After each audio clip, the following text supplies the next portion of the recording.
A lot of this comes down to how much money you have. If this is going to be 18% of your after-tax income, I probably would not do it. And that is, I would probably send your kid to the local school or the public school, because that's a real strain on the finances of your family, which leads to strains on your mental well-being, which leads to stress and anxiety that can put pressure on the marriage, and then the kid will absorb that anxiety. A lot of the data I've read is the following, that the best school you can send your kid, especially when they're young, to is the school that is the closest to your home. The teacher is more important than the school. And that is, if you have a mediocre teacher at a great school, your kid is going to have worse outcomes than if you have a great teacher at a mediocre school. If you were disciplined enough to take, say it costs $13,000 and invest that money every year through all 13 years of their kindergarten and primary education, is that when they're 35, you can cut them a check for approximately $1.25 million.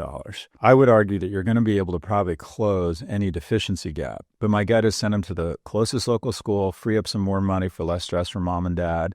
And if you can, take as much of that $13,000 and try and be as disciplined as possible and invest it. Because as someone who is just gone on college tour with my kid, I was with you yesterday. It wasn't 13 years ago. It felt like 13 minutes ago.